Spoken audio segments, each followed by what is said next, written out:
Hi, it's Ileana here at Awakening Cosmic Reality Show, and today I have Suzy Hansen with me, who is a UFO researcher and an ET contactee. Welcome, Suzy. Hi there, Ileana. Very pleased to be here. Thank you. Thank you so much, and I'm just going to read Suzy's bio. She's from New Zealand. Suzy Hansen saw her first UFO at the age of 8 years old, along with her family. The object she saw, it was a glowing bright orange cylindrical object stationary in the sky for 90 minutes. It was sighted by hundreds of witnesses and reported in the national newspaper. And this was in New Zealand, right? Yes, that's right. Suzy's worldview was again shaken in 1975 at the age of 20 when her car was engulfed and lifted off the road by a massive white ball of light, resulting in 90 minutes missing time. It catapulted her into a lifelong study of the UFO phenomenon. And this is how you became a researcher? That's correct, yes. Suzy Hansen is a UFO sighting investigator, researcher, author, and contact experiencer from New Zealand. By profession, she was a school teacher and studied grief counseling. Since 1997, Suzy has lectured and conducted workshops internationally focusing on New Zealand UFO sightings and her own extraterrestrial contact experiences, as well as related spiritual and metaphysical topics. She has been featured in internet interviews, radio, TV, and newspaper magazine interviews. Suzy has taken part in a number of international UFO documentaries, including New Zealand's 60 Minutes, The Truth Is Out There, Korean TV and National Geographic series, Invasion Earth. She regularly contributes articles to international UFO and paranormal spirituality-focused magazines. Suzy is also the New Zealand representative, Australasian director, and executive board member of the International Coalition for Extraterrestrial Research, ICER, which is a coalition of scientists, academics, and leading UFO researchers in 27 countries across 5 continents. ICER is developing awareness programs to prepare humanity for future contact. Suzy's focus for the last decade has been to encourage the scientific community to participate in examining the wealth of science-related and advanced technology physics details contained in accounts of human interactions and shared consciousness with non-human intelligences and species. Suzy has written a book called, and what's your book called, please, Suzy? The Dual Soul Connection, The Alien Agenda for Human Advancement. Beautiful. And you have a research group that you founded yourself. Can you tell me what the name of that is? Okay, I started a research group in New Zealand called ufocusnz, or UFO Focus New Zealand Research Network. We don't have a membership as such. It's a private group of investigators who are stationed all around New Zealand, so we don't see each other very often, but apart from on Zoom or Skype. But we collect and collate and investigate New Zealand UFO sightings and carry out research, particularly into aviation-related sightings in New Zealand, military sightings, and in particular we have an interest in UFO sightings that occur around about the time of seismic and volcanic activity in New Zealand, because there's quite a history of that. So we take part in documentaries or work with the media or whatever, but basically we speak to the public at meetings, you know, go to groups and speak, and we have a massive archive of New Zealand sightings going back to 1875, I think it is. What kind of unusual crafts were you able to investigate with your research group? Is there anything specific that all these crafts have in common together or differences? Well, as there is in the rest of the world, New Zealand has a whole variety of sightings of different shaped and sized craft, well, pretty much in line with what everyone else has. We have had a few unusual ones. For example, we had something that resembled, I guess, a tiger moth in some ways, but was moving at tremendous speed. And it's only been seen a couple of times in New Zealand, but within a week or so, we actually got a report from Australia, our closest neighbour, to say that this had been sighted there as well. So that was good corroborative evidence. But really, we have the same as what everyone else reports, you know, black triangles, discs, cigar-shaped objects, even shoebox-shaped objects. So, you know, we follow the norm that and the pattern that is established worldwide. Mm-hmm. And what have your experiences been like with extraterrestrial beings? Because your book is all about that experience. So can you share with us what that was like and what happened to you? Oh, that's a really big question, because we're talking about decades of experiences since early childhood. But so I can just say, and perhaps you can hone in on a more specific area of my experiences, but they started happening in childhood, early childhood, and I had recollections of seeing glowing beings in my room at night who communicated with me. I don't recall seeing any facial features. They were just like a glowing silhouette. And I guess for a child, that was probably the best way for them to appear to me. They were not spirits because from early childhood, I also had the ability developing to be able to see spirit people. And this was very different. They would tell me they were taking me with them. We would go somewhere, but I would have no memory of what took place, except for as I got older, around 7, 8, 9, 10, I had memories of dreamlike events that occurred in these very white rooms with these unusual creatures, is the way I can put it, that I had difficulty actually seeing. It was like I was straining my eyes to see the details of their features, but I couldn't. But they were all the time communicating with me and teaching me things. As time went by, I had other memories of actually being in groups on board a craft, what I later learned was a craft, with these unusual species and human children doing different activities, learning to do things with our mind. But it wasn't until when I was 20 and I had this catalyst kind of experience where my car was lifted off the road and there were 90 minutes missing time. Having not had much memory throughout my teenage years of any contact as I did in earlier childhood, this came as a real shock, and it catapulted me into not only sighting research in New Zealand, but quietly researching and finding people who'd had similar experiences to me. Because we're talking about New Zealand, which in those days probably only had about 3.5 million people in our total population, so very small, very remote from the rest of the world. And those early contact books that were coming out in the States at the time were not available in New Zealand. So we had no reference, we had no idea of what was happening, and no idea of that this was happening in the rest of the world.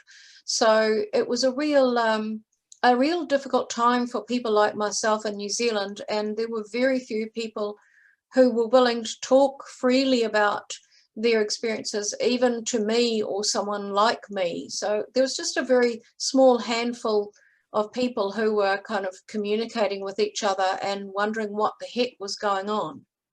Mm-hmm. And in your book, you have some beautiful images where the beings look a little bit like grays. So can you talk about those experiences a little bit? Do you have any particular experience in mind? Because there's lots of them. There's an image of a person lying on a table with their ribs showing, and there's these two grays and sort of like capes looking at that being. So can you describe what that experience was about? Yes, that was actually me lying on the table, and it was greys. They didn't have capes on, but they were, just standing by the bed, and they were operating this technology. The alien technology is something that I talk about in speeches. I've spent years gathering some corroborative evidence from other experiencers who've seen identical technology and have used it or observed it themselves on board craft. This particular piece of technology, I don't know the science behind it. I have talked to some scientists about it, and we are actually at this point in time trying to develop something similar in our own technology. So this technology on the craft that you're talking about, really all I saw of it on this occasion, although I have seen other versions of it which I could explain, Yes, but on please. this occasion there was just like a circle of a piece of the ceiling that hung downwards from the rest of the ceiling in a circle. And this shone down some kind of light combined with some kind of energy that I don't understand the physics of. But when it touched the body, it could see into the body. And they had a small screen to one side, which they could just tap on.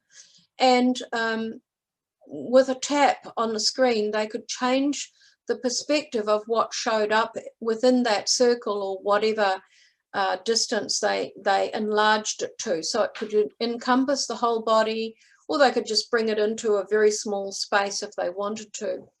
But they could show all of the bones, the skeletal structure in a body. They could show the vascular structure. With a touch on the screen, they could show all of the organs.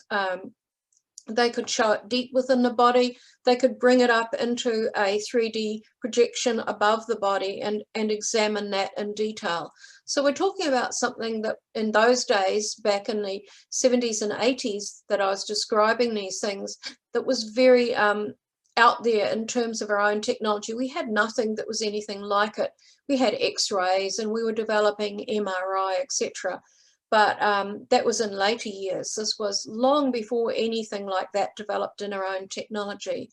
But when I spoke about this at the UFO Congress in the States in 2018, I was approached after my speech by a medical professional in the States who has allowed me to use his PowerPoint images, which show the kind of technology we are now trying to develop.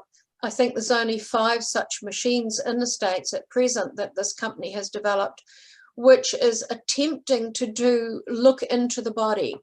So it's a kind of a mixture of X-ray, MRI, etc., which can actually show the vascular system in the body and assist, for example, surgeons after a surgery procedure can find a bleed within the body very quickly and close that off before it actually ends the person's life. So we also have new technology now where nurses, for example, putting a lure into an arm and a vein can now look into the body using light, infrared light reflected off the body, can show up where the veins are. It's still in its infancy and it is still quite naive compared to what I saw decades ago, but we are moving in that direction. So people say to experiencers, well, you have no evidence of your experiences. We only have your word for it. But I have spent decades talking to other experiencers and gathering that corroborative evidence of them seeing the same sort of thing on board craft. But also now our own science is starting to replicate what I was describing years ago. And fortunately, I still have all my old videos and digitized videos that show my early speeches when I was in my 30s and 40s talking about this. And to me, speaking about it, sometimes I'd get quite self-conscious because it was as if I was talking about magic or some sci-fi movie. But in fact, this was reality, and it is the proof of that is now showing up in our own technology. And I would have no way of knowing anything about that, 3 decades ago. Yeah, and I've encountered similar technologies because I was an abductee into the secret space program called Planetary Corporations on Mars, and they have a regenerative technology called the holographic medical pods. And so they have holographic software that shows all the organs of the body, everything down to the bones, and where little diseases are, any genetic impurities. It shows everything that can be wrong with a person. It'll show it, or everything that's working right in the body. And so they've had this technology since the 1970s, even before. So, well, that's very interesting because on the craft we were taught, I was with a group of people on one occasion where we were taught to use that kind of technology.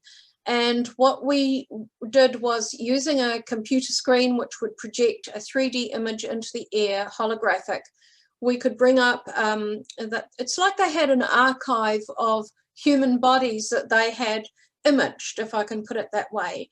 And in order for us to practice on them, if I can put it that way, that we would project one of these into the air and we could bring it up small. We could take our consciousness, we were taught to take our consciousness within the image. Now, I know that sounds weird, because if we had a body sitting in front of us, we could try to take our consciousness within the body, but this was taking the consciousness within a replication of that energy field. And we were asked to perform certain tasks to find what was wrong with this person. And we were told to forget everything we'd ever been taught or ever known about medical things, because this technology did not work that way. So, you know, perhaps we're talking about very similar things here, Ileana. yes, because I had Neuralink implants in my brain that could interface with a holographic projection of the software that was attached to the holographic medical pods.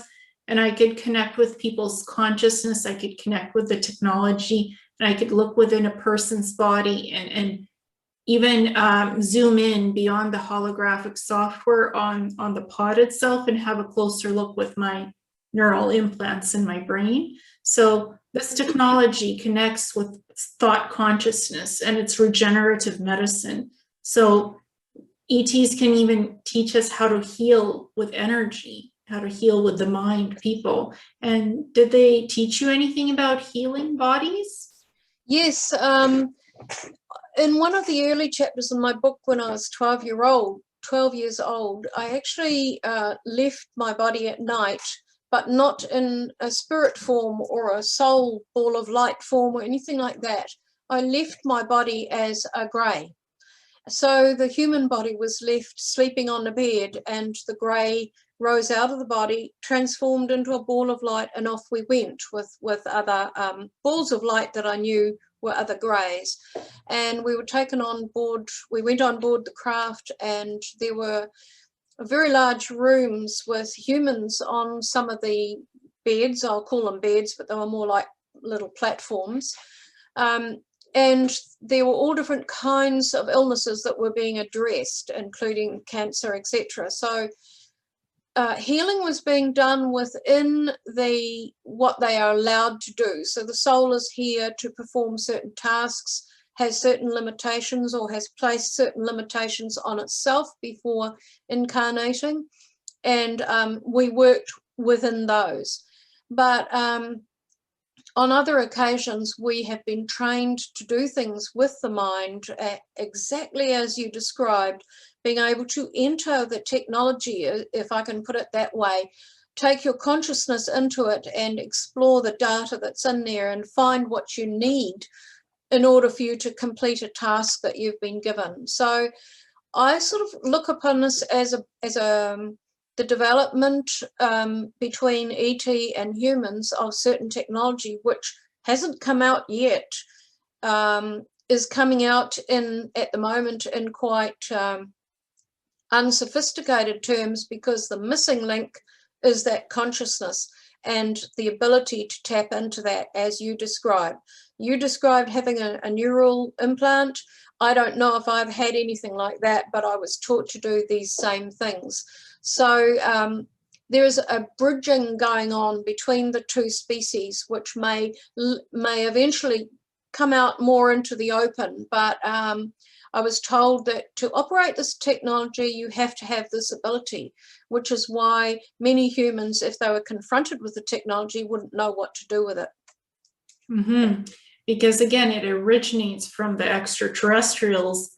And when I had recent hypnosis regression done, I discovered that these holographic medical pods came from Nordics. They were given to planetary corporations, and they create human biological cyborgs on these cybernetic labs, and that's where these holographic medical pods are. So this was with ET help that they have this technology, and they're using it on humans now.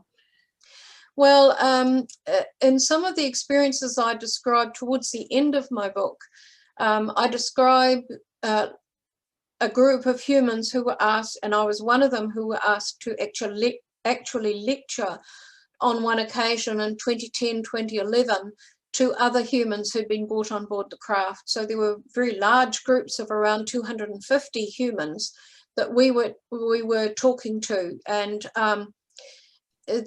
many of them were scientists who were brought on board in an altered state, so they would not necessarily recall, or probably would not recall, being on board a craft, but they would recall through their consciousness aspects of the information that they were given. And in this way, many of the finer points of some of the technology has been passed on to Earth scientists for a very long time through this means of educating them on the craft, providing them with information that then comes out in their consciousness, and they have no idea that it's actually come from somewhere else, and they put it into action and reality. Yeah, so what interested me about your experiences was the technology, because you're very descriptive about what it is and how it works. And why do you think you were shown how this technology works by the Greys? Well, a lot of people have asked me that. In fact, I'd just like to say that my knowledge of this technology, when I first started revealing it, I actually had some repercussions to that. And I won't go into detail, but it was pretty serious stuff, repercussions of someone or some group that doesn't want me to talk about it. So I have continued talking about it despite this, but people have asked me why I have this really good memory of a lot of my experiences. Well, I've always had a good memory. I'm one of these people who's blessed with a reasonably good memory of past events. But the ETs actually, I had a catalyst moment with them when I was in my 30s, and I had very young children. And on one occasion, I slipped out of what I call the altered state that you're often put into simply to expedite getting you on board a craft. There are time constraints on the activities that they were doing at the time with humans. So they had to work within that and get you on board, do the activity needed, and get you back again in a very quick way. So you were put into an altered state. On this occasion, I slipped out of it, and I found myself standing in my hallway with one of my children, and the other one was asleep in bed. My husband was away at the time, and I did not want to leave that child on his own. So I was hearing them telepathically communicating to each other. And without a second thought, I joined in telepathically with their conversation, telling them that I didn't want to go because of this, etc. And this was a little bit of a surprise to them, because normally you don't get into that conversant state until you get on board the craft and you realize where you are, what you're there for. It's all familiar, and away you go. But on this occasion, I'd slipped out of it. And so I heard them say to each other telepathically, "She is ready to know more." And then they said to me, "It's time for you to now start remembering more," and that there was a purpose to this. So from that point on, there was this gradual but quite rapid increase over time, where I could remember whole events, the technology, what we did, who was there and why. And a few years later, on one of the onboard experiences, I was with a group of humans. They were talking about how we relate to our children, because these children are part of what I call the third wave of humans in the ET's program and agenda. And they said, oh, and by the way, some of you are going to be public speakers in the future, which is why you are remembering more of your experiences in your day-to-day life. And in holographic form, in the air, they just brought up these futuristic images. Now, don't ask me how they do that, but futuristic images which we in the group recognized as ourselves, publicly speaking, writing books, etc.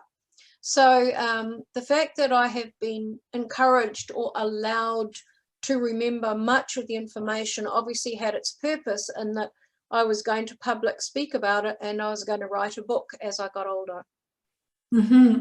And you had also, I had watched one of your interviews where you discussed that the Greys had showed you future events happening on our planet. So can you discuss that a little bit and what your experience with that was?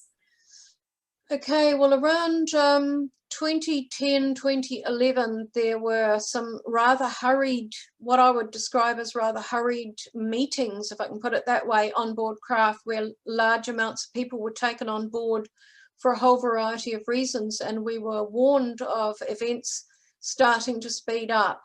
Over the years, they had talked about how in the future there would be some terrific earth changes on the planet that would start quite gradually and then would begin to speed up.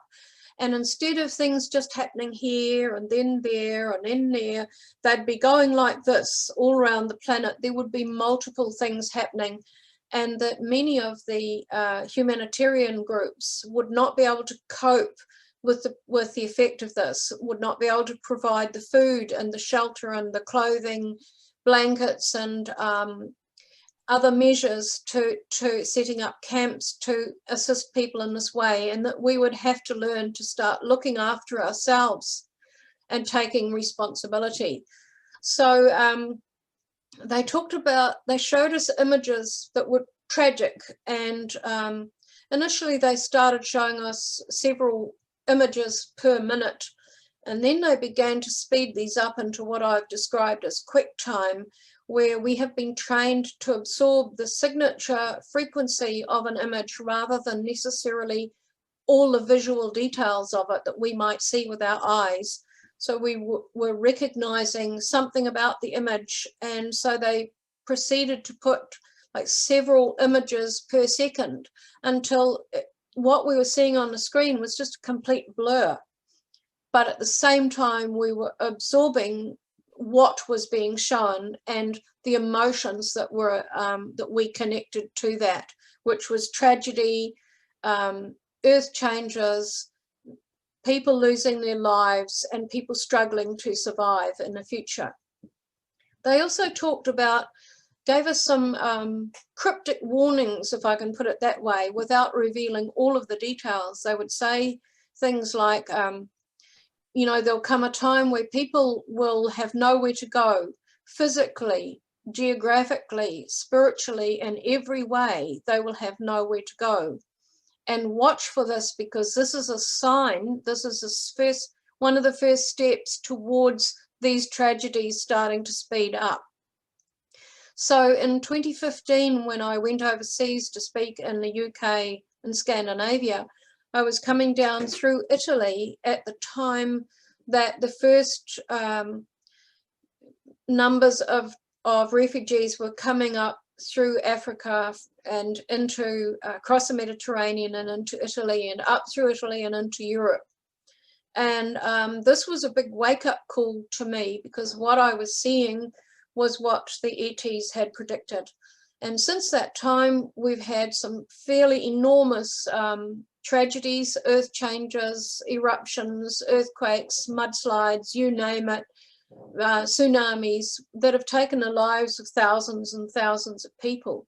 And so all of what they predicted and showed to us, I can see happening and beginning to speed up now. And I think that this is an enormous wake-up call for us to prepare, get ourselves prepared in our homes and our communities for difficult times. And now, of course, we've got a pandemic happening, and there's a lot of controversy surrounding that worldwide. But when we get, as they predicted, these things all happening at once, so you may have the pandemic, you may have a big earth change or tragedy within a country, and then you'll have severe weather events on top of that, and maybe crop failure, then you're going to have these multiple things happening that the ETs talked about that we need to be preparing for. Yes, and I've had many ET experiences as well, and I'm a hybrid. I'm Pleiadian L hybrid, and the L's always the L race, who I come from, and they're made out of energy, so they could take on human form. They could biologically shift their energy, and they've always told me it's about sustainability, getting away from fossil fuels, getting away from garbage, like starting to live a sustainable life where we don't use fuel as a source for cars, for vehicles, for plants, starting clean energy. So, and until we do that and we clean up this planet, these events will keep on happening. So it's about taking responsibility. And I know it sounds kind of weird to say like each person has to take responsibility, but until we as a race start this process, we're living in these weird times that these things are happening. I totally agree with that, Ileana. And that's what the ETs have pushed right throughout my life to groups of humans I've been part of, is this self-responsibility. And, you hear people saying or writing on the internet, why aren't they coming and helping us? If they've got such amazing technology, why aren't they helping us? But they already are. And I describe in my book that the agenda that I describe is basically, if we want to look at a catchphrase for it, it would be change from within. So what they're doing is they've been assisting us through technology, through information, through training people. They have actually been assisting us for decades now to change ourselves and to generate that change from within humanity. Because, we hear about the threat of the ET presence, the negative threat. They're going to come in and they're going to take over and they're going to tell us what to do or change our way of life. No, that's not what they want to do. They don't want to come and be the oppressor or the dictator. They want assist us to change ourselves, which is exactly what you're talking about. And people say to me in question times after speeches, they'll say, well, what can I do as one person? I can't do anything as one person. But as you said, if every single person was to take responsibility for themselves, their actions, etc., and to make those changes that make our environment a nicer, more pleasant, and more healthy place to live in, if every one of us was doing that, even down to simple things like recycle, please.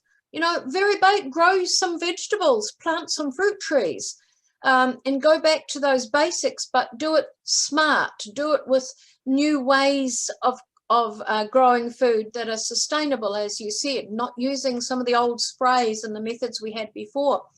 There is absolutely no reason why every single person can't make a change in their life. And if everyone is doing that, we're going to see a massive change worldwide, and it's going to inspire more and more people to do the same. So, one person can change the world just simply by taking that responsibility and really examining the way they're living their life and how they're using resources.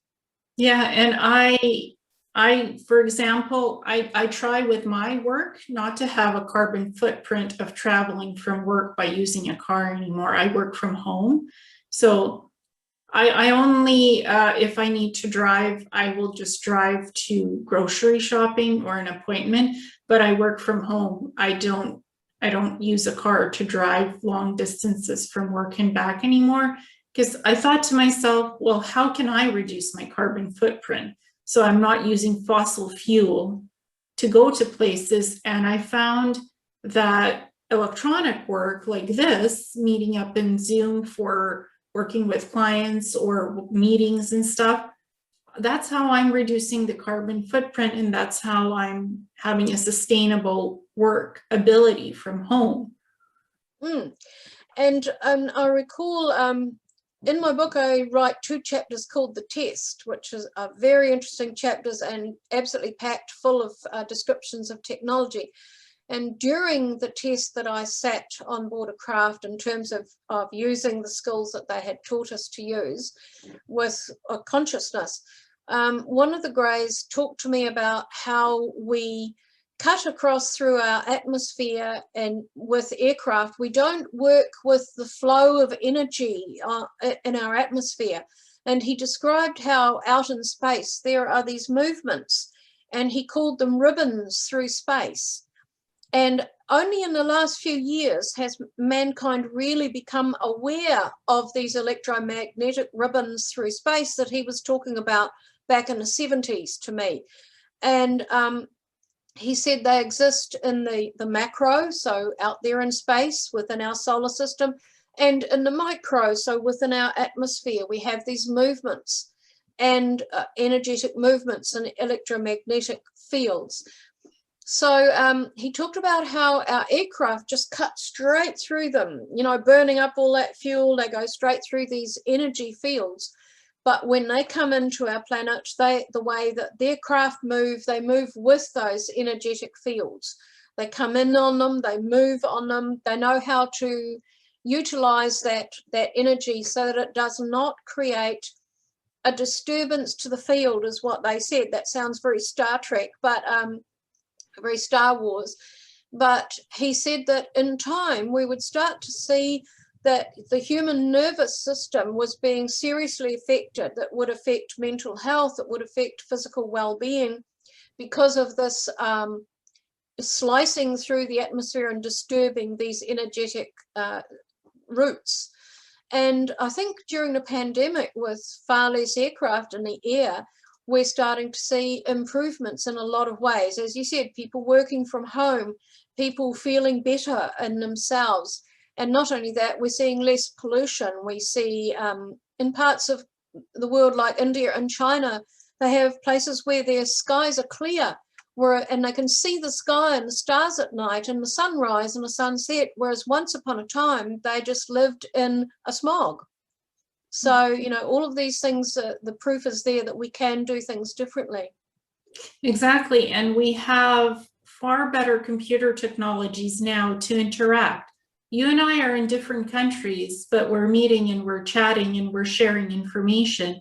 So our ability as a species has progressed to the point where we have small cell phones that are like computers. So we are evolving and progressing. And I think the next step is getting rid of fossil fuel cars and trucks and stuff, and going more like what Tesla is doing with electric cars, but the batteries not dying out quickly, but being cell powered and not a battery, but a cell that can sustain long lasting mobility and charging it. That's right. So getting rid of fossil fuel, hopefully in the next couple of years. And that would reduce the carbon footprint, and that would reduce global warming, like literally, and reverse some of this damage, because we're having heat waves, we're having heat domes. Some of this is caused by the weather technology, like HARP, weather modification, but it is also caused by fossil fuels and burning of fossil fuels. Yeah, we also have a lot of solar activity going on that's affecting the planet, and I think that's a cyclic thing that's coming into play as well. Yeah, everything is heating up. It's like when we're supposed to, here in British Columbia, Canada, we're supposed to have moderate weather, but we've had like a heat wave for 2 weeks, and that's not normal. So there's a lot of things contributing to this, and the ETs are trying to teach us you need to change the way you do things on your planet. You need to live sustainably, not burn up natural resources. Instead, use Tesla coils, use things that don't burn up fuel and don't heat up the planet. and that you don't have to recycle batteries for everything that you use. Mm. So crystalline technology, a lot of like the crafts that I've been, it uses crystalline technology, and it hardly leaves an energetic electrical signature. That's So right. have you noticed any of that type of technology in the crafts that you've been on? I've actually not learned a lot about the propulsion techniques of the craft. Only on one occasion when the craft I was in passed through the planet, but even then we're not talking about it passing through the physical planet. We're talking about it, the craft changed its perspective or its signature or whatever you like to call it. It became something else, and it moved through the space that the planet holds, if I can put it that way, and emerged out the other side. So I think that there are some amazing things that they are able to do. And, you know, we talk about disclosure happening. I don't necessarily think it's going to happen anytime soon, but I think it has been a very long and slow process towards disclosure. And one of the reasons is, because their technology is so far ahead of ours, it would be incomprehensible to us. We have to have that interim movement and interim gaining of knowledge before we can even relate to it. And not only that, looking physically at an ET, for example, the different species could be extremely confronting or terrifying to people. So we have to have this movement towards that as well. And even our pop culture and sci-fi has come into play there in serving a purpose in that movement towards that recognition. And there's so many unidentified aerial phenomenon craft flying over New Zealand, Australia, Canada, United States, China. So they came out with this UFO report saying the phenomenon is real, but we're not sure what it is. So can we discuss what's happening with that a little bit? What do you think these UFO craft are? Are they ours or from out there in space? Well, I now belong to a coalition of researchers, academics, and researchers worldwide called ICER, the International Coalition for Extraterrestrial Research.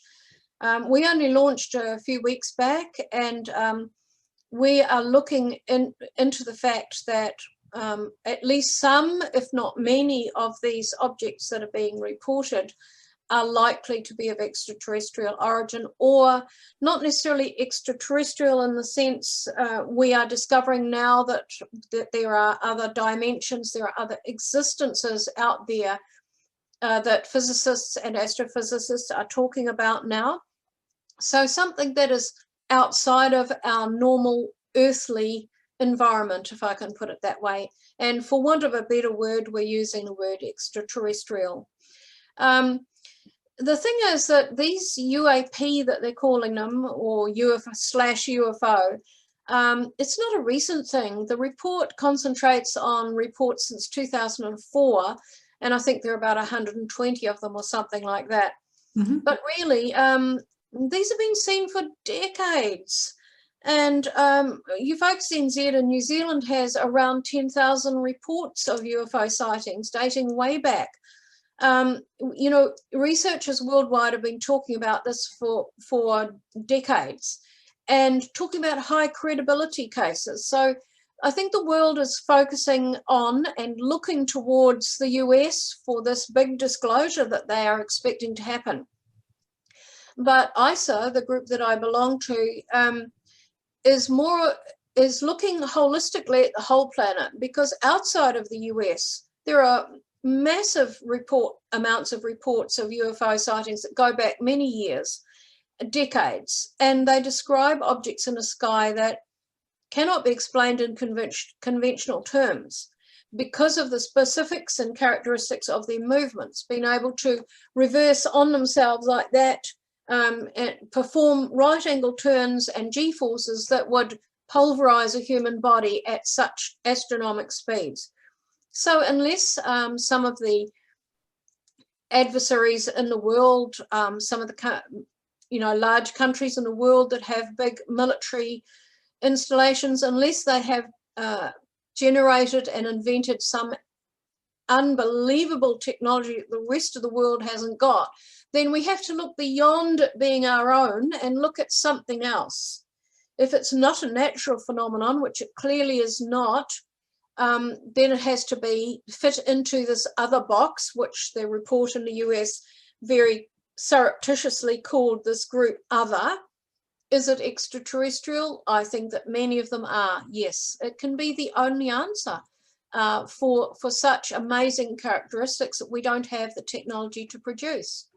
Yes, and some of it, I think, also comes from the secret space programs, because they've been able to reverse engineer the technology and use it in secret on Mars, the moon.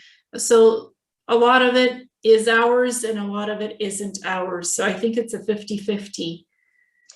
So I think that there's that's a possibility as well. But at the same time, I think that originally that is ET technology that has been back engineered and developed. And I have been in underground and undersea bases and on very large craft where the chain of command, if I can put it that way, or the people doing the entities doing the talking to the large groups of humans were ET and human.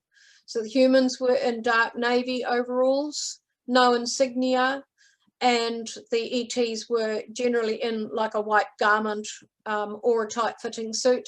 But that was the fact, that they were equal, and they both, the humans had the telepathic skills of the ETs. They could communicate at lightning speed and had many of the characteristics that the ETs exhibit. So therefore they had many years of learning that. Mm-hmm. So could they possibly pilot these craft as well? Like, they could quite possibly, yes. And what kind of, because you said these crafts can go like this, up and down, disappear. So what kind of technology would you need to be able to pilot something like that and survive the G-forces?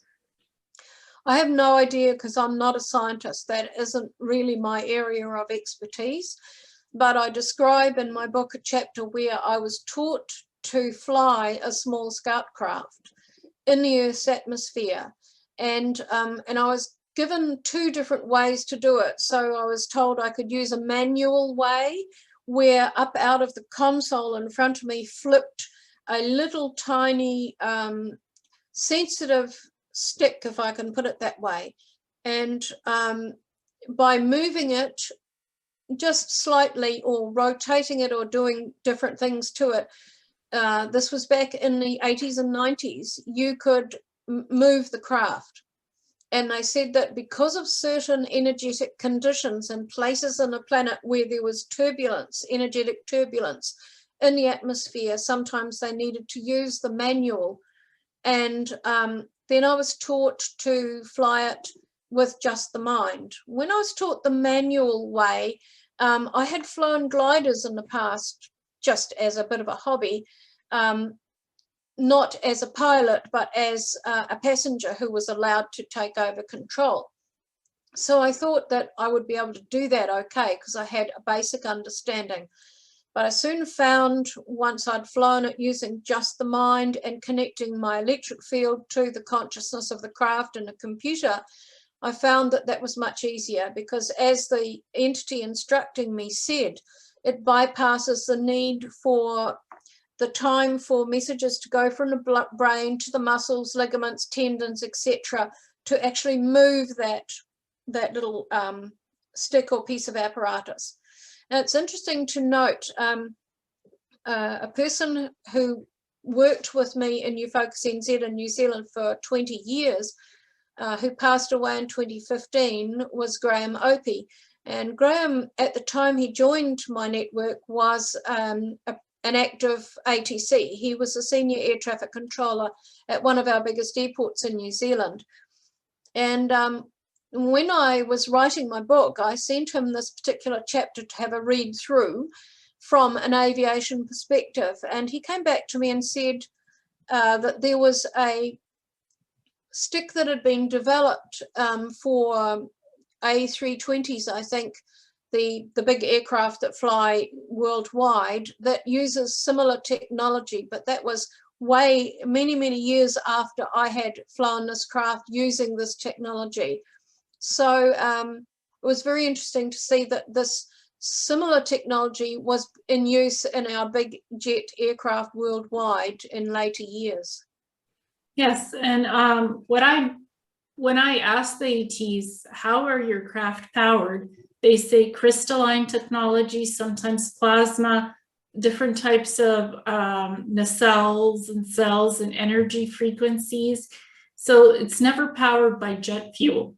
The answer is it's never jet fuel. It's not anything that burns away, and it's not mercury either, because mercury burns too much. So they have things hundreds of years beyond what we're using, and sometimes they're even using elements that we don't have on this planet to power those nacelles. There's been quite a few sightings in New Zealand of, and worldwide, but because I live in New Zealand, that's what I'm describing, of craft that have what appear to be, from a distance, big orange lights. For example, there was a sighting of a big black triangle that had an orange light in each corner of it. It was isosceles shaped. And but when it got closer, the witness saw that there seemed to be, it looked like orange molten metal seemed to be dripping out of these three lit areas, but dissipating as it fell. And he was sure that the next day, if he went back there, he would find big chunks of metal, which of course he did not find. So there we could have been looking at something to do with plasma or something like that, which gives that that appearance, but was part of the propulsion of the craft, perhaps. Exactly, because they're using different types of metals. They're not using what we typically use on Earth to power their craft, because their craft go quickly, and there's kind of like a warp bubble around some of their craft that masks the actual craft. So you see energy, you see kinetic energy and movement, but you might not see the whole thing. And it's using different elements that we don't even have on this planet to power their things, those crafts, plasma. So when we look at it and we describe it in layman's terms, we don't know what's falling off of that craft and dissipating. Yeah. But what's so important about these eyewitness reports is gathering this information, collating it, and looking at it from a scientific point of view. What can this be? What is this? Instead of just filing the report away and forgetting about it. The only problem with that is it's so very hard. It's opening up a bit more now, but certainly in decades gone by, it was virtually impossible for me to get any scientist to look at what I was talking about, because and still today in many scientists' minds, someone who claims to have had experience on board a craft has got to be a Fruit Loop. You know, so, but we are seeing a change in this, because we're seeing so many more scientists now speaking at UFO conferences and writing books about this kind of thing and interviewing people. And certainly after that speech that I gave at the UFO Congress in 2018 about alien technology I'd seen in the corroborative evidence I'd gathered, I had a number of scientists and medical professionals contact me, and I'm still getting them contacting me about this kind of technology and how we are developing something similar.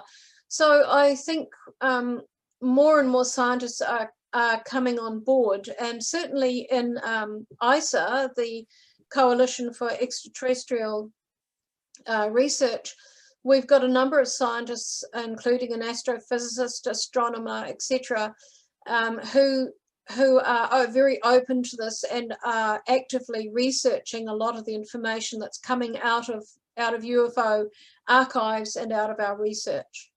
Yeah, I'm always interested in, how did that thing on the craft fly? How did it work? What did you see? because I work with many experiencers as well. I do hypnosis regression. How, where, why, when. I always ask the questions of how. How does it work?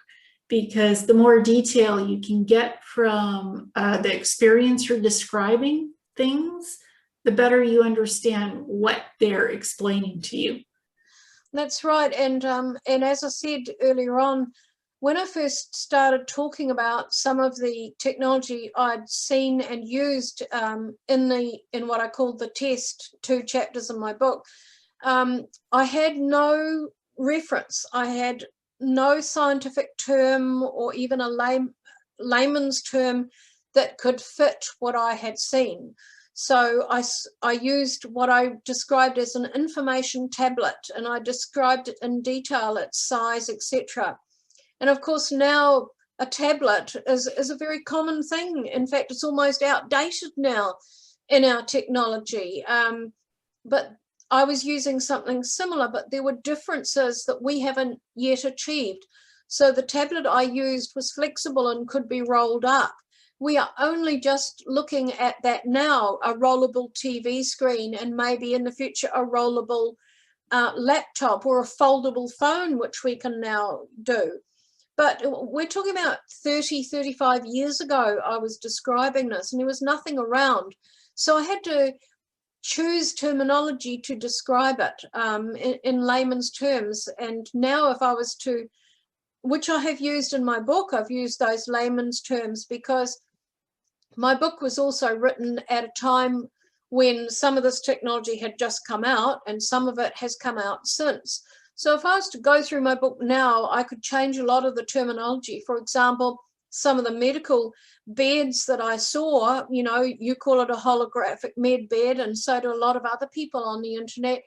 But in those days, I just described it as this bed that you lay on and this light shone down on it, and this is what it did. So it's very interesting how things move along the track, and the things that we experiencers were talking about that sounded like sci-fi are now used every day by many humans. Exactly. So the terminology really catches up with the age and the date of it, the technology coming out here on Earth of an equivalent. And then you can like, oh, well, this is the name of that which I was using. But, and they, sometimes the ETs will give a name of the technology, and sometimes they don't give a name. They only give an explanation of what it does. Yep. Yeah. And do you still have experiences to this day with the ETs?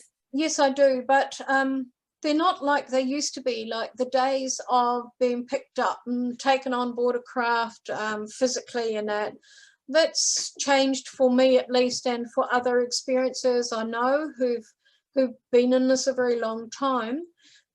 So there are other ways in which the communication takes place. You leaving your body at night as a ball of light and traveling, transporting yourself on board craft. I have memories of being a ball, knowing I'm a ball of light traveling, and then going through the outside skin of a craft and straight through the walls of various rooms, because I simply knew the layout of the craft. I knew where I was going and why. And it just seemed natural and normal. And even though you're a ball of light, your consciousness is such that you can see everything around you, and as if you have eyes. So there's that kind of contact. And then there's the direct contact in which you just suddenly know something, you know there's something you have to do and why you have to do it. This information is just there, it just opens up, it's instantaneous. So there are people brought to me who I instantly recognize on some level and know that I have to work with them, know that this is an important relationship or meeting, etc. So there are a whole variety of ways in which ET works with you when you've got a very long period of time of having worked with them and been on board craft, etc. The most recent time that I can recall being on board a craft was just before the virus, some weeks before the worldwide pandemic came into play and shutdowns started happening all around the world. And on that occasion, I had memory of being on a craft and lines of humans in a large room, and we were being given some kind of inoculation. So something was placed on our arm, but there was no mark left there. It was some kind of, I don't know what you'd call it, energetic frequency, whatever. And we were told this was to protect us. And I didn't sort of think too much about it. I registered it and I made a note of it in my diary. But it wasn't until a few days later I had a message on Messenger from someone else in New Zealand who's an experiencer, who said, I wanted to tell you that just recently, a few days ago, I had this dreamlike memory and this was what was happening. And I don't know what it means or what's going to happen, but something's going on. And this person described exactly what I recalled from my dreamlike memory. And of course, then within a couple of weeks after that, the whole pandemic thing broke loose on the planet. Mm-hmm. And what do you think these inoculations were that you were being given? Well, I can only make an assumption on that it may have been something that would protect us against infection or illness. I don't really know what it was because I didn't get a message. I didn't get information. My dream-like memory of it was quite sketchy, but I could describe the environment and people lined up and what was taking place in exactly the same way as this other experiencer. So I do feel that it was real and that there was some kind of preparation or protection of experiencers taking place. I have an interesting memory when I was working in the cybernetics labs on Mars. I would give myself plasma injections dermally through the skin to be able to inoculate myself and adjust to the different atmosphere of Mars and to get my body acclimated with these plasma injections. And my body would adapt to the planet, literally. So ETs, they have so much technology and so much different serums and inoculations that could literally remove diseases, inoculate us from viruses. It could change our lives. That's right. And I think that all of that is sitting there available to us one day. But the message that they've always pushed on board the craft is that we can't bring a lot of these things in until humanity changes spiritually. They talked about how we've really gone backwards in the previous decades, gone backwards in our spirituality and our compassion and the way that we care for the environment that we live in every day. And they said until this changes, they don't want to introduce certain technology because we would not respect the right use of it. We will always look for ways to make money and ways to utilize it to harm other humans and or militarize it in some way. So until we change our mindset on that, and that may take us being really reduced to survival mode before we can accept worldwide that we actually have to do something about the way we live and the way we treat each other, because we won't move forward until that happens. We'll continue on our downward spiral, is my personal opinion. Yes, because the more technology we have, the more comfortable we get with things being so easy. But it's not easy. It's really hiding behind technological advancements. But the garbage is still here on the planet. The fossil fuel is still being used. Where's the anti-gravity technology? Where's the 0 point? Why aren't we switching to something we already know how to use, but aren't fulfilling the need to switch to it? It's all about the money and the greed and big pharma. Absolutely, and power over people. And one of those messages that sticks in my mind that I've been talking about in online Zoom speeches and discussions recently is they talked about a time in the middle of this period that we're entering now, where we've got chaos on many levels. They're talking about food shortages. we've got volcanic activity taking place, and more severe and intense weather, lots of things happening on the planet, the pandemic. And they talked about how there would be they described it as a great deception that would be exposed. So through the chaos and through the people power, if you want to put it that way, and the effort of humanity to rise above the situation that we really have created in many ways, not in every way, but this deception would be revealed, that it would create huge anger worldwide and chaos. And it would be something that involved humans harming humans on a near global scale, is exactly what the ET said. Humans harming humans on a near global scale. But that in order to conceal this, there would be this, the ETs are a threat to us, and we have to be afraid of them. We can see this starting to creep into the whole disclosure dialogue taking place at the moment. We see the word threat creeping in here and there. And underneath this, there is something major going on the planet that they're trying to take people's concentration away from.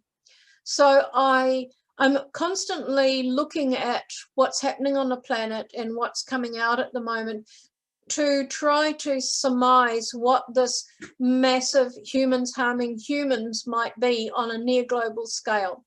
Because there's endless ways in which humans harm humans and have done for hundreds and thousands of years.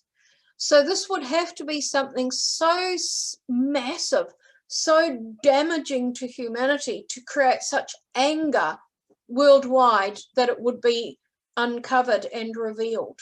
And then this would slowly be resolved.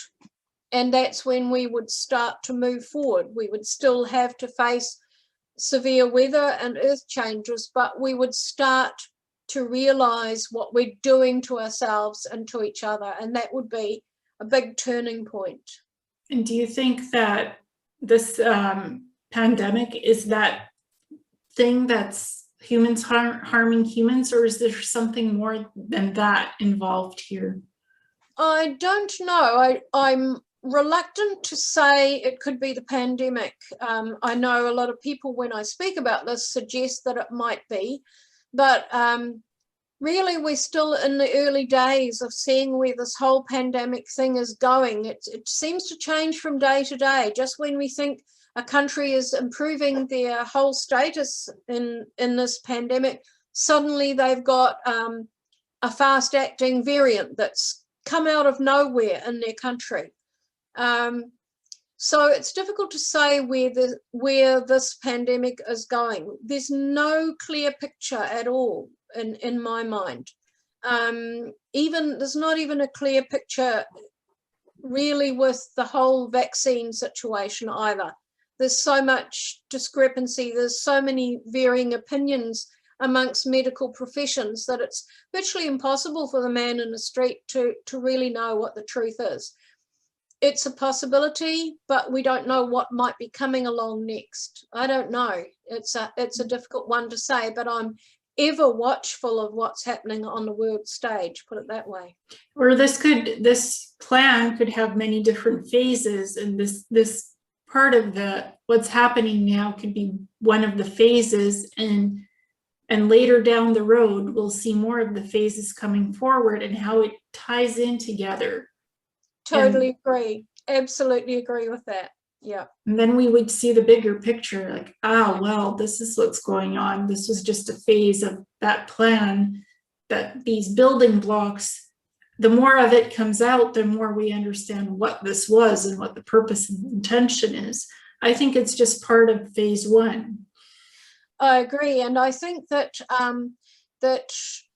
things, unfortunate, bad things, what we see as bad things that happen, can sometimes have a silver lining. And we don't want to have to learn from adversity and tragedy, but sometimes they are the biggest teachers and transformers in our personal lives. And it may be that they're going to be the biggest teachers of humanity on a global scale as well. Maybe we have to be brought to our knees before we absolutely wake up and realize that if we don't do something, we just won't exist anymore. Planet Earth will exist, and probably a lot of the species on it, because they'll live happily without humans around. But planet Earth won't miss humans if we phase ourselves out. Yes, eventually some kind of variant of humans will rise up, as it always does in cycles. Yep. One civilization passes, another comes in, and the cycle repeats itself. And they get to a certain technological point and they go down in history again. So until we learn how to properly utilize technology for sustainability, these cycles can continue over and over and over until you learn to get beyond the problems. And to sustainability, I'll add compassion. Definitely. Yeah, because again, we create what we use what we create, and the cycle goes on and on. So clean environments, we didn't have recycling until the 2000s, really. Yes, that's right. And in parts of the world now, they're basically digging up, I was reading that they're actually digging up old rubbish dumps because they're getting the metal and other things out of those old rubbish dumps. There was so much stuff put in there that's actually reusable or whatever. So, it's a pretty sad situation when we're rummaging through our old rubbish dumps to find things to help us keep going. That's a very sad indictment on humanity. Exactly. I mean, we could have been recycling since the 1900s, but again, trends change, people's minds change, and slow evolution comes about, and it's too slow. It's not fast enough. Yep. I think the ETs are working to speed us up, bring us up to speed, because they can see things that we can't see yet in our future. And I think some of that is the earth changes and tragedies happening. And, we look at something like the very tragic collapse or semi-collapse of that building recently in the US. And the Florida. loss of life there. And that's just, in this day and age, it's absolutely shocking that this has occurred. As to whether it's the water table underneath or what, I don't know if their investigations into the event are completed yet, but it's shocking. And we may see much more of this on coastal properties, etc.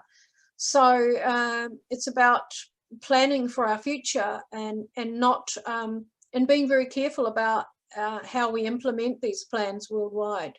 Exactly. I mean, there's so many different building materials and how you can build a home, how you can build a building, structural foundations. There's so many advances in that, and how you can build things, new things that shouldn't collapse, that are new. I mean, maybe, sorry.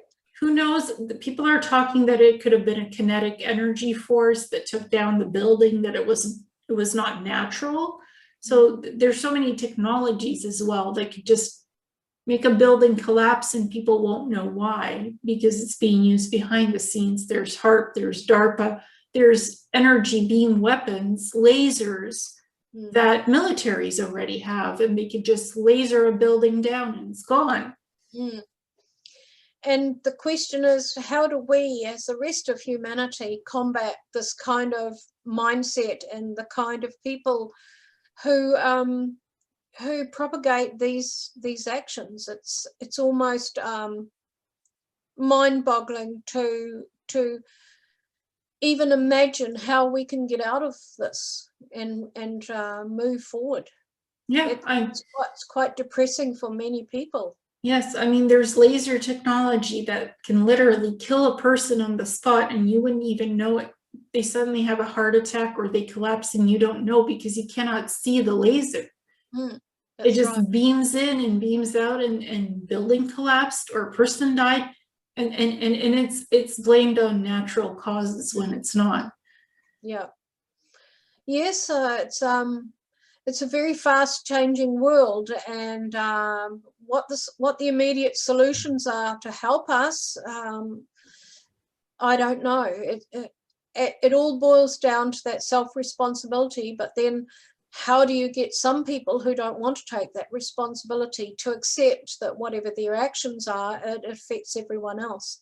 Mm-hmm. And ethics and morality and bioethics of technological uses.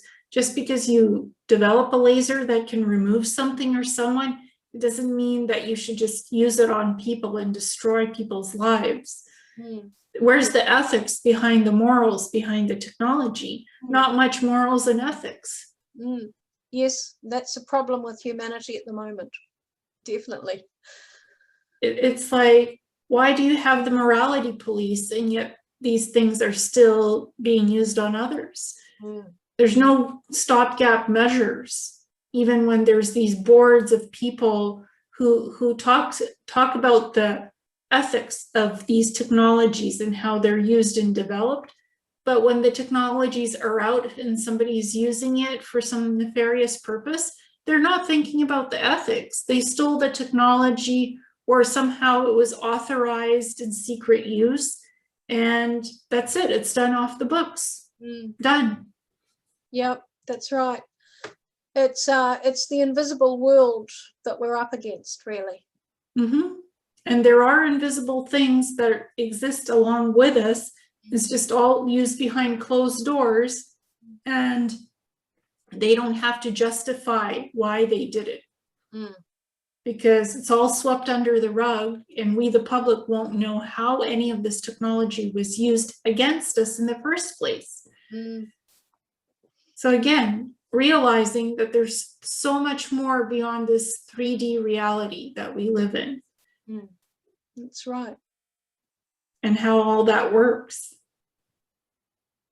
So I think we shine a light on that, and we disclose what we can to help people understand what is behind this 3D world. Yes, shining a light on it has its own dangers too. So I think if we're looking at experiencers, I think many experiencers who've spoken out publicly, I think that we're kind of a brave lot in many ways, and certainly some of the early experiencers and abductees who talked back in the 70s and 80s, they faced a lot of ridicule and derision, particularly from the media, but from their families, from a lot of other sources. It's been a very difficult road for many of those people, but I think we are finally starting to see the acknowledgement that many of the things we've talked about are actually correct and relevant. And I'm hoping that there will come a time when this whole subject of contact, let alone the UFO sighting side of it all, but the contact side of it will be examined, and that we'll maybe get a lot more scientists on board to look at the very good descriptive detail that many of us have, and be able to, work out what those things are and whether or not any information can be gained from experiences that are helpful and useful, and validate many of the accounts that people talk about. And I when I work with people and their contact experiences, I look at it from the energetic standpoint of what this is and how this happened and why, but I also look at it from the spiritual aspect, but I look at it from the research, logical, scientific aspect. What did they encounter? What is this technology? What is this energy field? What does it do? Why? Why does it exist? So I always look at it from a research point of view as well, not just the spiritual, but also the logical. And when you bring the spiritual and the logical and the scientific together, it goes quantum. Yes. And also, just looking at the UFO sighting and contact side of things, there's been for many years now in the UFO research arena, there's been big divisions between the two. Many of the hardened UFO sighting researchers have not wanted to acknowledge that the contact that's going on, but many of them have. And I think many have been unfairly judged that they have gone into this, but shall I say the audience at the time just wasn't there ready to accept it. But, you know, in some of the archives that I've been given from some of the older UFO researchers in New Zealand who looked purely at the sightings, there's a lot of contact information in there as well that they documented, but they couldn't put it out at the time because of the derision factor. So, you know, that research still is there in amongst the UFO sighting information. But I think that we're coming to the point where the two sides are starting to come together. And the international group that I'm part of, ICER, our byline is preparing for contact.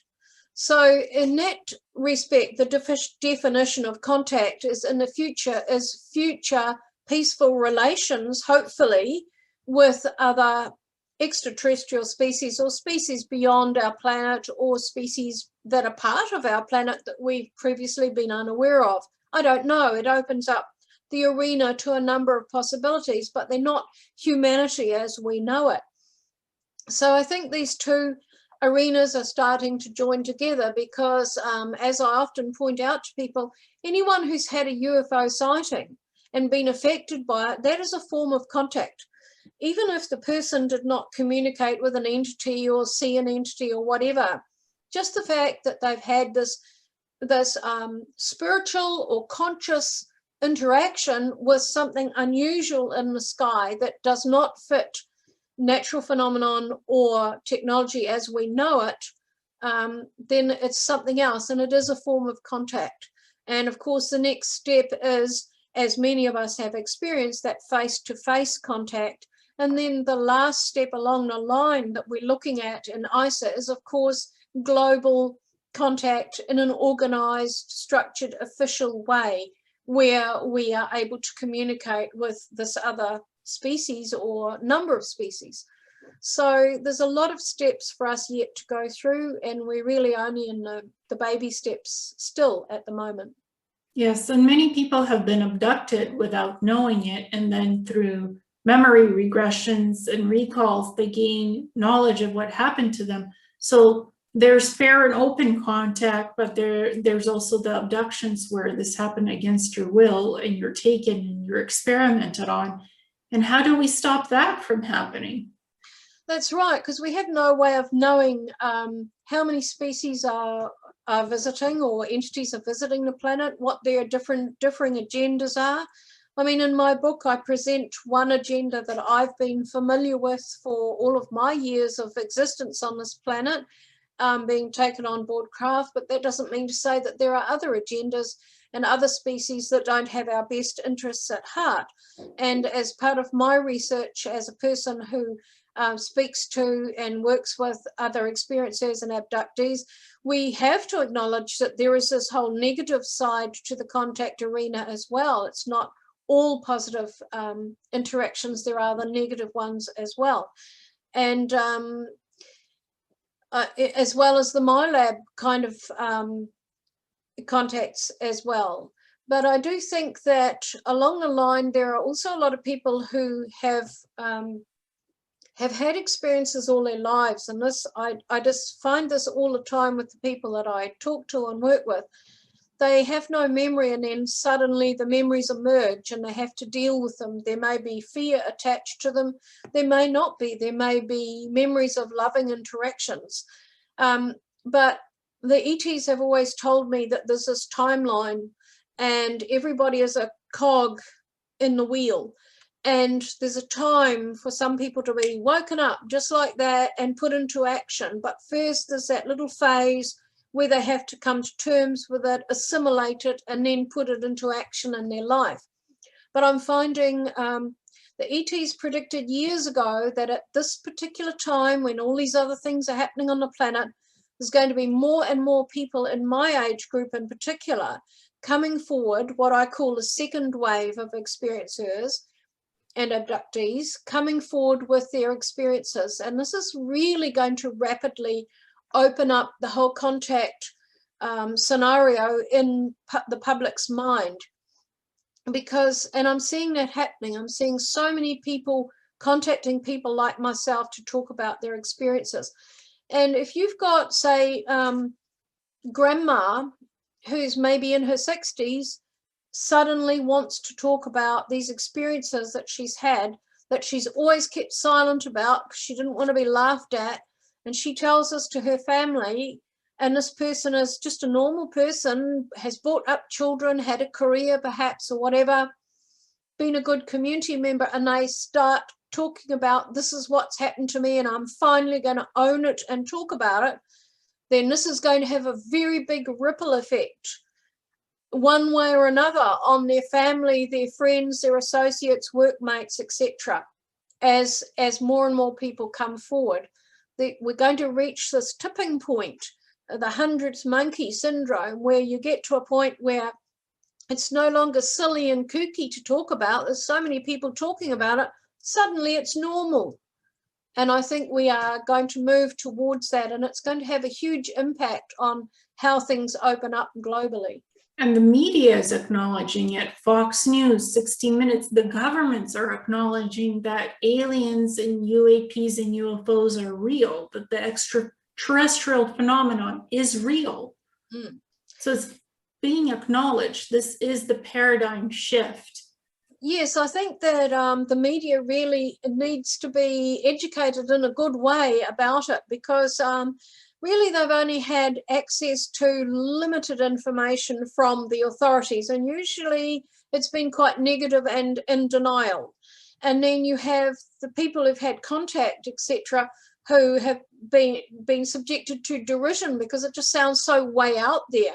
And now, as I said before, we're getting this marrying of the two. They're coming closer and closer together. And the media are starting to think critically and intelligently now about some of the material that's being put forward. So in ICER, our global group, we're putting forward the best evidence cases that are supported by visual, by radar, by film, etc., that have high credibility witnesses, military, police, air traffic controllers, pilots, people who are trained to know what's up there in the air with them. And if they are saying, we're seeing these things that don't behave in the conventional way, that are far beyond any technology we're aware of, what are they? If they're brave enough to start saying this and coming out, then it is our duty to inspect what they're saying and look at it critically, look at it with an open mind, and assess it scientifically and in every other way. Yeah, exactly. I mean, when I have an experience and I see different crafts and I'm on crafts, I draw it, I write about it, and I have images of what these things are. I even write down what kind of a propulsion system it has, because the way I read energy, I read vibration and frequency, so I could sense what things are made out of, the elements, the properties. And I'm still writing a book about it, cataloging all of these experiences. It's been 3 years and still in the works. Because again, it's interpretation of the information. What is this? What did I experience? What's behind it? Who made it?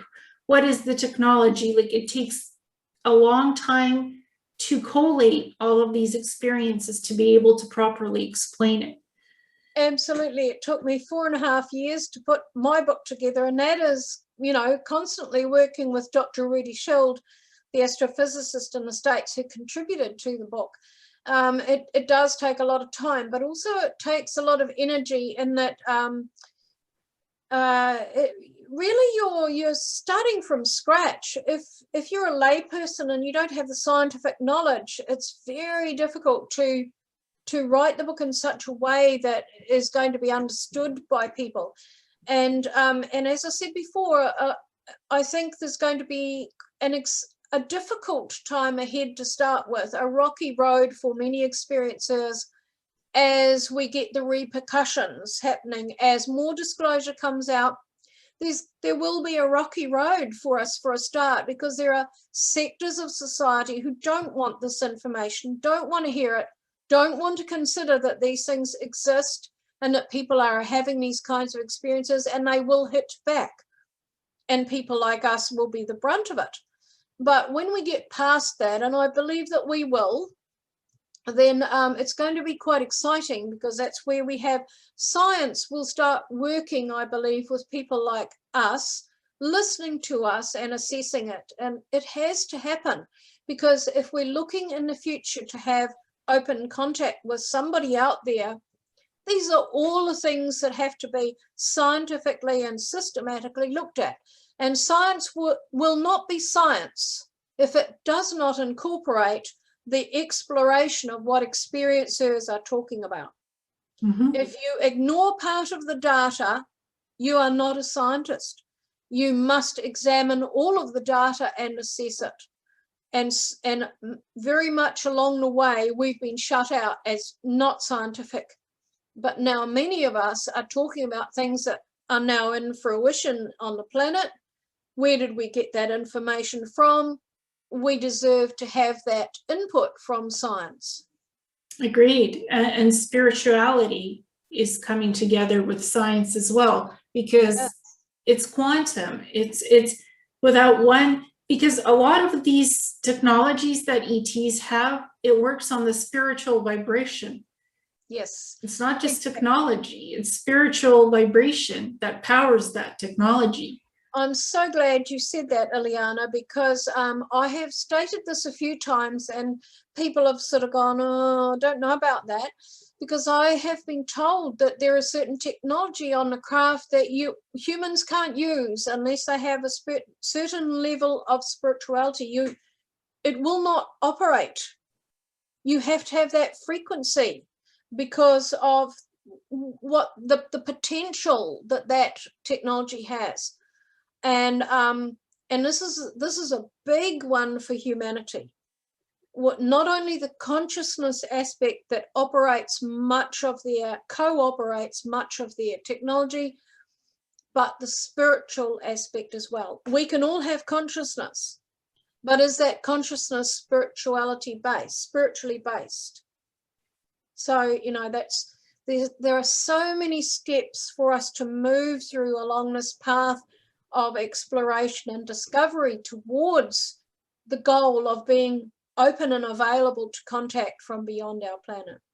And it's like some people on this planet have the ability to levitate themselves above the ground and lighten their energy and not be attached to the physical mass of the body, because they're spiritually attuned to that ability to do that. And some of us are still solid mass and cannot levitate. Though we can astral travel with the mind and leave and go out there in a ball of light, we still can't levitate out of the body. So, yes, so many things. Yes, I agree with that. And that's interesting, because a lot of experiencers, including myself, will talk about things that right from childhood we were able to do on the craft. And that's things like levitating ourselves, levitating objects, moving objects, doing all kinds of things with energy. And the ETs have said the environment on the craft is conducive to that. The whole frequency within that organic environment enhances your ability and supports your ability and your freedom and your confidence to do that. But down here, we can't do it. We're in a totally different environment, and this really tells experiencers how much the frequency that we live in, the vibration that we live in on a daily basis, is actually holding us down from our potential that the ETs use every day as normal life. Mm-hmm. When you go on the craft, the first thing they do, you know that you expand your reality, you expand your consciousness as you come on board the craft, and then you can absorb things, you can take part in things, you become a part of that organic environment. And we don't have that here. So often people say, oh, well, come on then, demonstrate what you've talked about, being able to do these things. Well, demonstrate it then. Oh, you can't demonstrate it. No, you can't, because it's a totally different consciousness. It's a totally different physical environment that affects many, many levels of our consciousness and our auric field. So it's totally different. Exactly. Like when I'm off world and I'm on different craft or planets, I can open portals and travel through energetically, walk through the portal and be somewhere else. On the 3D density when I'm on Earth, I cannot open that portal unless I'm using a lot of magic and like really harnessing energy from the planet. It's hard. So I just astral travel and I go with my mind out of the body and I go that way. I don't take this physical body with me. Too much energy needs to be expanded to beam myself off planet, taking the body. I just take the soul. That's right. And one of the chapters I wrote, A Glimpse of Cosmic Culture, was one of the chapters I was a bit worried about because it seemed a bit far out there in description. And when Dr. Rudy Schild was looking at some of my chapters, he said to me, I sent him some of the easy ones, if I can put it that way, the more mild ones. And he said, send me something that you think might, trip me up or shock me. And I sent him 3 chapters. One of them was this particular one. And I described when I was much younger, being taken into a room with 7 other humans, and it was a room that had a particular frequency to it. We went into the room and they said, we're going to expand the room. And it was as if the walls just receded until we were in a big white space that felt as if it was powered up.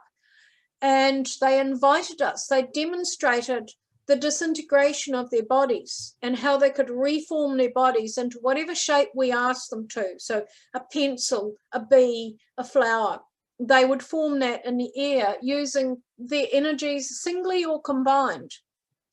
And then they invited us to let ourselves go and let our own body disintegrate. And we couldn't, because at that stage, the fear of losing control over the physical body, not being able to get it back together, the fear in each of us was too great. But the experience at the same time was so profound that we were all sobbing, tears running down our face, because we were recognizing the potential. And they were saying, humans will do this one day when you overcome that fear of letting go. So that was an interesting experiment. And when I sent it to Dr. Schild, he came back much to my surprise and said, this is one of the chapters in terms of physics that I understand the most. And so then he was very interested to see the other chapters I was able to send that involved the same kind of physical change or atomic change or whatever a scientist might call it. As I said, I'm not a scientist, but I can describe what has happened. And I remember my last lifetime, as what I call myself, the star traveler, and I was a Q being. I could disintegrate my body and just be pure energy and light. And I could also become invisible so nobody could see this light. And then I could form any body that I wanted and work with the physicality, then dissolve the energy and just be pure energy, be the light. So I'm not and I come from an L race of beings they're 12th dimensional. They could materialize the body. They could rematerialize. They could look like anyone else. They can change their hair color. They have biological ships that change frequency and shape and form. When you're a higher dimensional existence being, you can do that easily. Yes, and they can also change between the genetic features of the physical body that they have, and I can recall being given some healing by an entity who looked like a mantis, but then his face, as he was working, his facial features were kind of morphing between one species and another, and he told me he was utilizing the skills of those particular genetic input into the physical body that he had come into. So we're sort of getting into the realms of huge potentials here that we we find it difficult to even conceptualize, and for many people it's difficult to even conceptualize something like that in their mind. Well, it's quantum biology, really, how you can manipulate molecules, because we are 85% crystalline beings. We are made of water and crystalline energy. So we have the capacity to change our bodies. We're just not accessing all the genetic codes of the junk DNA and other things in our body to activate this frequency, to shift energy. That's right. It's really actually, once you shift things inside yourself, people can start seeing auras, people can start seeing frequencies, blockages, diseases in people's body, how to heal that, how to heal DNA, how to heal all kinds of things, how to make yourself lighter and energetic. It's all within the realm of possibility. It's just when we're ready and we activate those things is when we do those things, actually.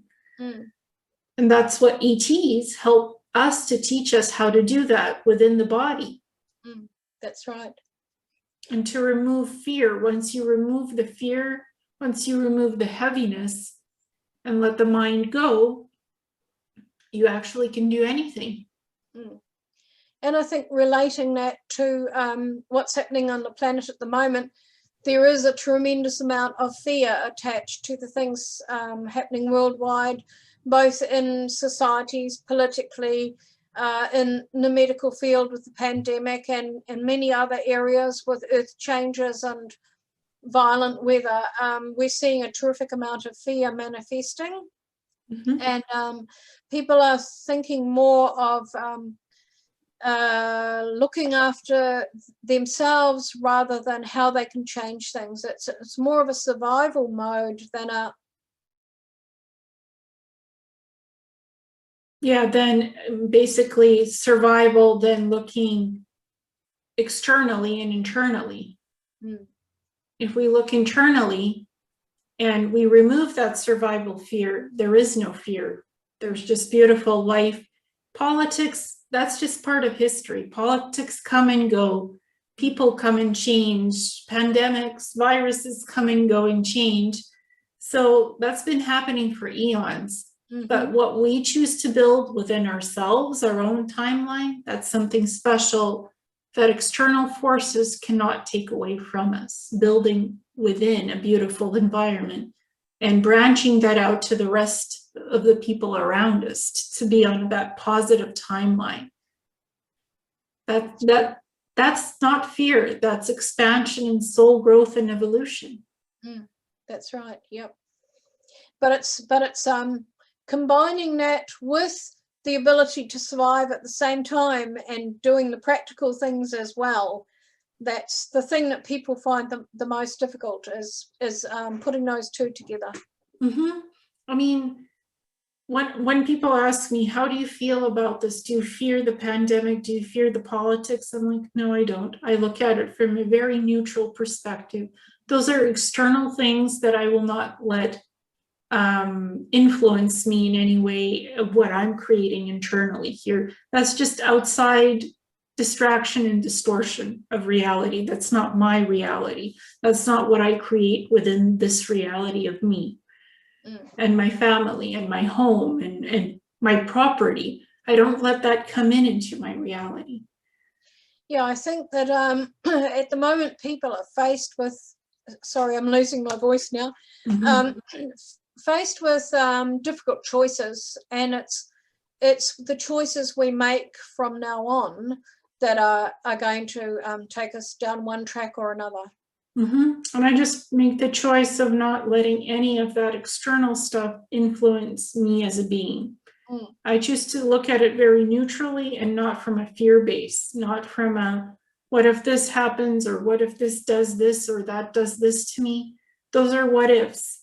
What I create is what I choose to embody as my reality, regardless of external things going on in the world. Yes. I'm not going to let what they try to create us chaos to distract us. I'm not going to let this chaos enter into my frequency field and my timeline. And yes, I think if we succumb to the fear factor, we take away our ability to make wise choices, and we open ourselves up for more chaos. yes, and I don't let fear control my choices.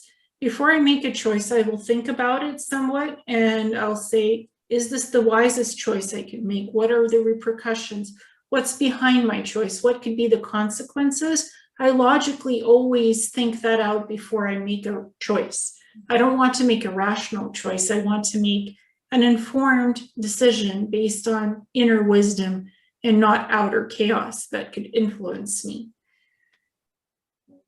It's like deprogramming the societal programming and removing those layers and thinking for yourself and making your own actions and choices based on the inner soul, not the outer programming of reality that could distract you or distort you. Mm.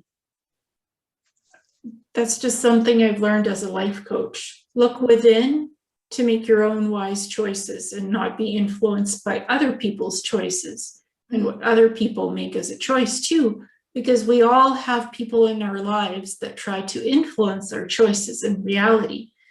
So look within yourself and don't ask others, well, what should I do here? Mm. If it's your own choice, look within and be your own guide to your own choices. Because those are the wisest choices you can make for yourself. If it concerns you and your family, this is something you have to make as a unit, then meet together, talk about it, discuss it, look over it, and make a choice as a unit if you need to make it as a unit. But if it's just your choice that doesn't impact anybody else, look within to make the choice. So it's really dependable on the situation as well, how we decide what we need and how we need it to be done. So if it needs other people included, bring those people together, talk it out, and make informed decisions based as a group if that's what you need. If it's just you and nobody else is involved, look at it from a perspective, how does this affect me? How will my choice create my reality, and how will I function? How well will I function with this choice that I've made and live with it? So those are all the things that I look at before I make a decision, based from prior experiences where sometimes I've just leaped and looked back at it and it's like, no, I could have done things better and wiser. So I think this is what ETs try to teach humanity as well. Perspectives of choices. If you do this, this is how your timeline will be impacted. If you do that, this is how the timeline will change. They actually show us before we've made the choice, how that choice, the way we've made it in the future, how that impacts these timelines. Mm. So I think they also show us that, right? Yes, I think so. They talked to me about how a timeline can be like a rubber band, because they'll go into your mind and pick out a concept you understand, and they picked out the concept of a stretchy rubber band.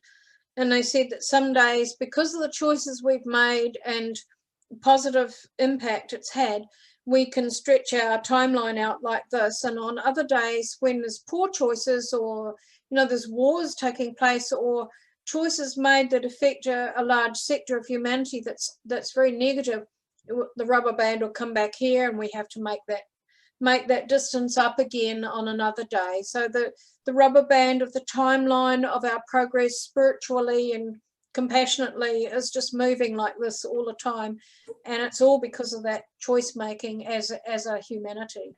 Mm-hmm. Yeah, so much wisdom we can learn from our past choices and what we choose to do in the future, because we can learn from all of it. The wisdom is always there. It never leaves. So matter of tapping into it. Yes, exactly. Definitely. So is there any words of anything you would like to tell the audience that matters? Well, just really pushing the self-responsibility aspect, I think, and also for people to be patient with themselves as well. There is an urgency that I feel at this time for what is happening on the planet, but I'm sure we're all feeling that to some extent. But you know, try to keep the fear at bay, and as you said, examine things logically and critically. Use your critical thinking, use your intuition, and don't be afraid to make a choice or a decision that goes against the tide of what may be around you at the time. As you said, if you feel that you've examined all of the potentials and possibilities and details as best you can and have made a decision, then go with it. And look within yourself for your inner guidance, not just for externals that are distractions in our world that take away from our choice. But within, what happens within doesn't take away the choice. It allows informed decision and wisdom-based decision making. That's right. And we have spirit guides, we have angels, archangels that help us. So we have helpers that are with us, and our extraterrestrial guides too. So they help us too with our decisions. So don't disregard them as well, because they're part of helping us. Yeah, beautiful. Well, thank you so much. I appreciate you coming on the show, Susie. Thank you, Ileana. Really lovely talking with you. Thank you. You as well. Have a good day. You too. Bye. Bye.